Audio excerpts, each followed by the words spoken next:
اعوذ باللہ من الشیطان الرجیم بسم اللہ الرحمن الرحیم۔ تمام دیکھنے اور سننے والوں کو میری طرف سے السلام علیکم ورحمۃ اللہ وبرکاتہ۔ آج میں جس ٹاپک پر بات کرنے جا رہی ہوں، آپ سب نے تھمبنیل تو پڑھ لی۔ آج میں جس ٹاپک پر بات کرنے جا رہی ہوں وہ آپ سب نے تھمبنیل تو پڑھ لیا ہوگا۔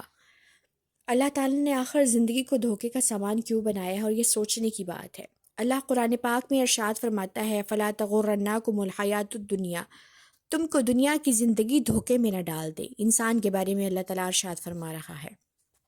ساتھ میں اللہ تعالیٰ قرآن پاک میں مزید ارشاد فرماتا ہے، وَمَا الْحَيَاةُ الدُّنْيَا إِلَّا مَتَاعُ الْغُرُورِ، اور دنیا کی زندگی سوائے فریب کے اور کچھ نہیں ہے۔ تو سوچنے کی بات ہے کہ آخر اللہ تعالیٰ نے اتنی خوبصورت کائنات کو بنا دیا، زمین کو، آسمان کو، ہواؤں کو، پہاڑوں کو، درختوں کو، جانداروں کو، خوبصورت سے خوبصورت چیزیں دنیا میں سجا دیں، ہمارا دل لگانے کے لیے سارا ساز و سامان مہیا کیا، ہمارے رشتہ دار اہل و احباب عطا کیے، محبتیں پیدا کر دی، عزتیں دے دی، رزق دے دیا، سب کچھ دے دیا، تو پھر آخر اللہ تعالیٰ نے دنیا کو دھوکے کا سامان کیوں قرار دیا؟ انسان دنیا میں جب رہتا ہے تو وہ اپنے رب کی ذات کو بھول چکا ہے۔ وہ دنیا میں اتنی دوڑ دھوپ میں اتنا آگے نکل چکا ہے کہ وہ اللہ تعالیٰ کی ذات جس نے مجھے اور آپ کو پیدا فرمایا اس کو بھول چکا ہے۔ اللہ قرآن پاک میں ارشاد فرماتا ہے کہ جب تم کچھ بھی نہیں تھے تو تب بھی اللہ تعالیٰ کی ذات موجود تھی۔ تمہیں حقیر پانی کے نطفے سے بنایا، تمہیں عزت بخشی، تمہیں بولنا سکھایا، تمہیں چلنا سکھایا، تمہیں گویائی عطا کی، تم آج اللہ کے بارے میں بڑی بڑی باتیں باندھتے ہو۔ تو کتنی بڑی بات ہے، اللہ تعالیٰ قرآن پاک میں بھی واضح دلیل سے ہم سب کے بارے میں بتا رہا ہے۔ تو ساتھ میں اللہ تعالیٰ قرآن پاک میں یہی بھی بتا رہا ہے کہ دنیا کی زندگی ایک دھوکے کا سامان ہے۔ اللہ تعالیٰ نے ہم سب کو پیدا فرمایا، جب ہم کچھ بھی نہیں تھے تو اللہ تعالیٰ نے ہم سب کو پیدا فرمایا، تب بھی اللہ تعالیٰ کی ذات موجود تھی۔ اللہ تعالیٰ کی پوری کائنات اس کے قبضہ قدرت میں ہے، وہ اس کے حکم کے بغیر ایک پتا بھی نہیں ہلتا، اس کے اشارے کے بغیر کوئی چیز حرکت نہیں کر سکتی۔ تو پھر سب سے بڑی بات یہی ہے کہ آخر دنیا جو دھوکے کا سامان ہے اس میں ہم کیوں اتنے مگن اور کیوں اتنے مصروف ہیں کہ ہم اپنے رب کی ذات کو بھول بیٹھے ہیں، جس نے ہم سب کو پیدا فرمایا۔ وہ ذات تو ایسی ہے کہ جس کا کوئی نہ باپ ہے نہ ماں ہے، نہ اس کو کسی نے پیدا کیا ہے، نہ وہ کسی نے اس کو جنا ہے۔ وہ واحد یکتا ذات اللہ تعالیٰ کی ہے جس نے مجھے اور آپ کو، پوری کائنات کو اللہ تعالیٰ نے بنا دیا ہے۔ ساری چیزیں قبضہ قدرت میں اللہ تعالیٰ کی ذات کے ہاتھ میں ہیں۔ سب چیزوں کو فنا ہو کر واپس اللہ تعالیٰ کی ذات کی طرف ہی پلٹ کر جانا ہے۔ تو سب سے بڑی بات یہ ہے کہ آپ اپنی زندگی میں بھی جائزہ لیجئے، جو سب سے زیادہ طاقتور انسان ہو، طاقتور جانور ہو، کوئی بھی چیز، کوئی بھی ایسی ذات جو تقویت رکھتی ہو، وہ ہمیشہ کمزور پر حاوی ہوتی ہے۔ آپ اس چیز کا اندازہ لگا لیجئے کہ اگر جنگل کا بادشاہ شیر کہلاتا ہے تو وہ ہمیشہ کمزور جانوروں پر بھی حملہ کرتا ہے، کیونکہ وہ طاقت رکھتا ہے۔ اس کے بعد انسان جتنا بھی طاقتور ہو، چاہے اس کے پاس دولت ہو، مال ہو، اس کے پاس سب کچھ ہو، اور وہ کمزور پر ہی حاوی ہوگا۔ لیکن اللہ تعالیٰ کی ذات عدل اور انصاف کرنے والی ہی ہے۔ اس نے پوری کائنات کو بنایا ہے، اس کا ایک نظام قدرت ہے، وہ ایک نظام کے ساتھ اپنے پورے نظام کو، کائنات کو چلا رہا ہے، وہ کسی کے ساتھ ناانصافی نہیں کرتا۔ اللہ تعالیٰ کی ذات جو ہے وہ سب پر تقویت رکھتی ہے، سب پر وہ طاقتور ہے، سب کو اپنے نظام سے، اپنے علم سے چلا رہا ہے۔ اللہ تعالیٰ کی ذات جو ہے وہ سب سے زیادہ حائل ہے، ہر چیز میں موجود ہے۔ تو اللہ تعالیٰ کی ذات جو ہے وہ ہمارے ارد گرد، آس پاس، ہمارے انسانوں کے شرک سے قریب، اور ہواؤں میں، سمندروں میں، جانداروں میں، جانوروں میں، پوری کائنات حتیٰ کہ ریت کے ذروں میں بھی موجود ہے۔ تو سوچنے کی بات ہے کہ اللہ تعالیٰ کی ذات جب ہم سے اتنی محبت کرتی ہے تو آخر ہم نے اس کی طرف جب پلٹ کر جانا ہے، ہم سمجھتے ہیں ہم نے نہیں جانا، لیکن ہم نے واپس اسی کی طرف ہی پلٹ کر جانا ہے۔ کیا آپ کے گھر میں کوئی بڑا سربراہ یا کوئی بھی آپ سے کچھ دیتا ہے، یا کچھ پیسے دیتا ہو، یا کچھ دیتا ہو، تو کیا آپ کا حساب و کتاب نہیں لیا جاتا؟ پوچھا جاتا ہے۔ سوال و جواب دیے جاتے ہیں، ایک دوسرے سے گفتگو ہوتی ہے، اس کے بارے میں مناظرہ ہوتا ہے، ہم نے یہ دیا تھا، یہ لیا ہے، ہر بات پہ وہ ڈسکس ہوتی ہے. تو کیا وہ ذات جس نے مجھے اور آپ کو پیدا کیا وہ ہماری زندگی کا حساب و کتاب نہیں لے گا؟ وہ ہمیں دنیا میں ایسے ہی چھوڑ دے گا؟ جب ہم مر جائیں گے تو سب کچھ ختم ہو جائے گا؟ یہ سب زندگی عارضی ہے، دھوکے کا سامان ہے.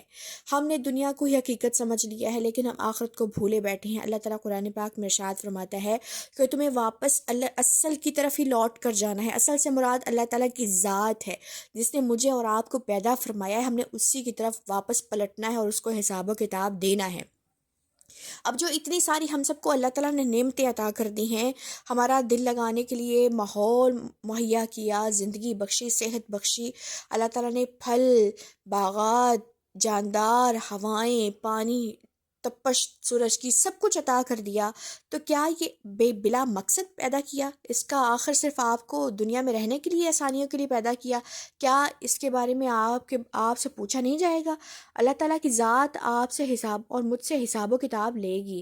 اللہ تعالیٰ کی ذات جو ہے وہ انسان سے بے پناہ محبت کرنے والی ہے اور ہر چیز کو فنا ہو جانا ہے. آپ اس چیز سے جائزہ لیجئے کہ جب ہم کسی انسان سے یا کسی جاندار سے کسی سے بھی محبت کرتے ہیں وہ ہمیشہ ہم سے چھین لی جاتی ہے یا اس کی آزمائش میں انسان کو ڈال دیا جاتا ہے. تو دنیا کی زندگی ہر چیز نے فنا ہو جانا ہے. آپ پرانی سے پرانی بلڈنگس کو دیکھ لیں، وہ کب تک وہ ہمیشہ سے رہتی ہیں؟ وہ کبھی نہ کبھی ختم ہو کے مسمار ہو جاتی ہیں. کوئی بھی چیز، آپ کسی چیز کی گارنٹی نہیں لے سکتے. زیادہ سے زیادہ گارنٹی کسی چیز کی 10 سال 5 سال ہوگی، اس کے بعد اس نے ختم ہو جانا ہے. تو زندگی کی بھی گارنٹی اگر اللہ تعالیٰ کے پاس ہے تو وہ اللہ کی ذات ہی کے پاس ہے. ہم سب کے پاس زندگی کی گارنٹی نہیں ہے. ہم زندگی میں جیتے ہیں 5 سال 10 سال 20 سال 50 سال 100 سال 150 سال، کچھ کا تو ہمیں پتہ بھی نہیں ہوتا. اللہ تعالیٰ کی ذات بچپن یعنی کہ پیدا ہونے سے پہلے ہی اس کی جان کا خاتمہ کر دیتی ہے. ہم اپنی ذات، اپنی زندگی کی گارنٹی نہیں دے سکتے، لیکن واحد ذات اللہ تعالیٰ ہی بہتر جانتی ہے جو آنے والا وقت ہے وہ کیسا گزرے گا اور ہمارے آنے والے حالات کیسے ہوں گے.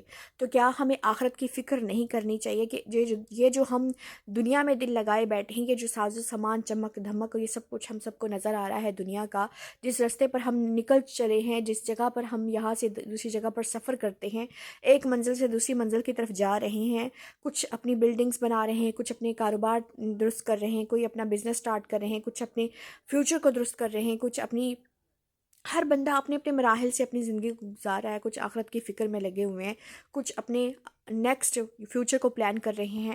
تو یہ ساری سوچنے کی باتیں ہیں، دنیا کی نہیں. ہمیں آخرت کی بھی فکر کرنی ہے. تو سب سے بڑی بات یہ ہے، ہم آج سے میں اور آپ اپنا محاسبہ کریں، آخرت کی فکر کریں. دنیا تو دھوکے کا سامان ہے، سب کچھ یہیں پر رہ جانا ہے. ہم جتنی مرضی جائیدادیں اکٹھی کر لیں، جتنا مرضی پیسہ جمع کر لیں، گاڑیاں بنا لیں، اپنے بزنس میں جتنی بھی پراپرٹی ہم اکٹھی کر سکتے ہیں کر لیں، آخر جب اللہ تعالیٰ نے ہماری سانس کی ڈور کاٹنی ہے تو سب کچھ یہیں پر رہ جانا ہے. ہمارے خالی ہاتھ ہی قبر میں جائیں گے. تو لمحہ فکریہ یہی ہے کہ ہم آخرت کی فکر کریں، اللہ تعالیٰ کو جواب دہ ہونا ہے. یہ دنیا کی زندگی دھوکے کا سامان ہے، کوئی کسی کے ساتھ نہیں جاتا، کوئی کسی کا ساتھ نہیں دیتا. جب آپ اور میں مر جائیں گے تو ہمارے ہی رشتہ دار ہمارے اس مرے ہوئے جسم کو ہمیشہ کے لیے اپنے پاس نہیں رکھیں گے، وہ بھی جلدی کریں گے اس کو دفنانے میں. جس طرح حضور پاک صلی اللہ علیہ وآلہ وسلم نے ارشاد فرمایا کہ جب تم میں سے کوئی اگر فوت ہو جائے تو اس کو دفنانے میں جلدی کرو، کیونکہ روح تو جسم سے نکل چکی ہوتی ہے، تو پھر مردہ جسم کا انسان نے کیا کرنا ہے. تو یہی بات ہے، کیونکہ اس کا حساب و کتاب قبر میں ہونا ہے، تو اسی لیے اس کو قبر میں اس کی منزل تک پہنچانا بھی ضروری ہے. تو یہ سوچنے کی بات ہے کہ جس کے لیے ہم اتنی تگ و دو کر رہے ہیں، حرام حلال میں تمیز بھول چکے ہیں، دنیا میں اللہ تعالیٰ کی ذات کو بھول چکے ہیں، ان کے لیے جائیدادیں اکٹھی کر کے آخر ہم نے جب مرنا ہے تو کیا ہم نے اس کو ساتھ لے کر جانا ہے؟ تو دنیا ایک دھوکے کا سامان ہی ہے. ہم آخرت کی کیوں نہ تیاری کریں؟ اللہ تعالیٰ کے سامنے پیش ہونا ہے، حضور پاک صلی اللہ علیہ وآلہ وسلم کے سامنے پیش ہونا ہے. جب سوال و جواب ہوں گے، جب حساب و کتاب ہوگا، جب ہمیں جو زندگی دی، جو نعمتیں دی، اس کا حساب و کتاب ہوگا، تو ہم نے آخر اس کا بھی تو جواب دینا ہے. تو کیوں نہ ہم اس کی تیاری کریں.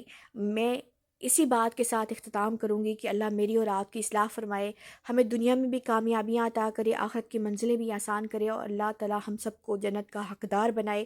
زیادہ سے زیادہ اس ویڈیو کو شیئر کیجیے گا، سبسکرائب کیجیے گا، لائک کیجیے گا، کمنٹ کیجیے گا، اور اللہ تعالی مجھے اور آپ کو عقل سلیم اور عمل کرنے کی توفیق عطا فرمائے۔ جزاکم اللہ خیر، واحسن الجزاء فی الدنیا والآخرہ۔ آپ سب کی سماعتوں کا بہت بہت شکریہ۔ السلام